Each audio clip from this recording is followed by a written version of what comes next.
वालेकुम dear student, मैं हूं Abbas Khan. Welcome you all. अच्छा डियर स्टूडेंट्स, इस वीडियो में हम जो टॉपिक्स है उसको डिस्कस करेंगे कि इंटरव्यू के बाद ऑफ़र लेटर जो है ना वो कितने टाइम बाद जो है ना वो आता है। ठीक है, आपकी ट्रेनिंग जो है ना वो कहाँ पर होगी और इनकी ड्यूरेशन जो है ना कितनी होगी। ठीक है, फिर ड्यूटी टाइमिंग क्या होती हैं और फिर हफ्ते में जो है ना कितनी छुट्टियाँ होती हैं, कितनी जो है ना बाकी जो वर्किंग डेज़ होती हैं। ठीक है, तो डियर स्टूडेंट मैं आपको ये बता देता हूँ कि अगर आप सेलेक्ट होते हैं एज ए OG3 ऑफिसर, तो फिर आपकी ट्रेनिंग जो होगी ना वो ZTBL का जो स्टाफ कॉलेज है इस्लामाबाद में, वहाँ पर आपकी ट्रेनिंग होगी। और ये कितने दिनों की प्रमोशन में होगी, ये 5 दिनों की जो ना क्या होती है आपकी ट्रेनिंग होती है। ठीक है, अच्छा डियर स्टूडेंट, दूसरा ये है कि ज़रूरी नहीं है कि आपकी ज्वाइनिंग के बाद, ठीक है, यानी जब आप ज्वाइनिंग के बाद आपकी फ़ौरन क्या वो आपकी ट्रेनिंग हो जाए। ठीक है, लेकिन ये ज़रूरी नहीं है।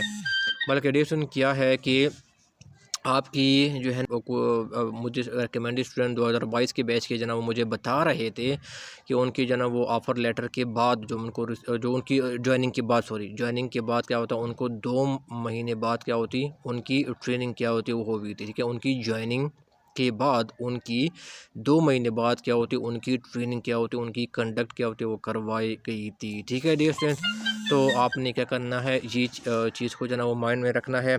ठीक है, फिर दूसरा ये है कि हफ़्ते में जो है ना देखो वर्किंग डेज़ जो है ना क्या होता है, इसमें सिर्फ आपकी इतवार छुट्टी होती हैं और बाकी जो हफ़्ता होता है सैटरडे होते हैं वो हाफ़ डे होते हैं। ठीक है, यानी 1:30 पे क्या होते हैं आपकी छुट्टी हो जाती है। ठीक है, ब्रांच से। ठीक है, तो आपने क्या करना है, ये चीज़ आपने माइंड में रखनी है।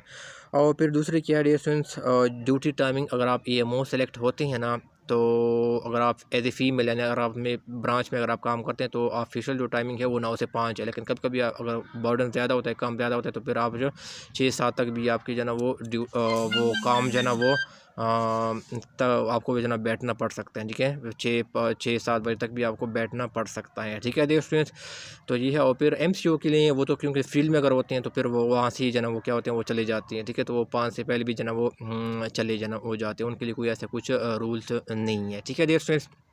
हाँ, और दूसरे ये रिकमेंडेशन लेटर के हवाले से देखो, जो मेरे टाइम पे क्या होता, मुझे जो रिकमेंडेशन लेटर इंटरव्यू के बाद रिसीव हुआ था ना, वो तकरीबन जो है ना वो 1.5 मंथ बाद मुझे रिसीव हो गया था। ठीक है, मेरे टाइम पे 2018 के बैच में मैं था। ठीक है, लेकिन जो इस बार 2022 का जो बैच था ना, लेकिन इस बार 2022 का जो इस बार बैच था ना, उनको तो 2022 का जो बैच था ना, उनको तकरीबन जो है ना 21-22 दिन बाद क्या था, उनको ऑफ़र लेटर क्या हुआ था, उनको रिसीव हो गया था। ठीक है, तो कभी लेट हो जाती है, कभी जो है ना वो जल्दी जो है ना वो उनको डिस्पैच कर लिया जाता है ऑफ़र लेटर को। ठीक है डियर स्टूडेंट्स, तो आज की वीडियो में इतना ही। अब कोई क्वेश्चन है, क्वेरी है तो डियर स्टूडेंट आप कमेंट बॉक्स में पूछ सकते हैं। दुआ में याद रखिएगा। अल्लाह हाफ़िज़।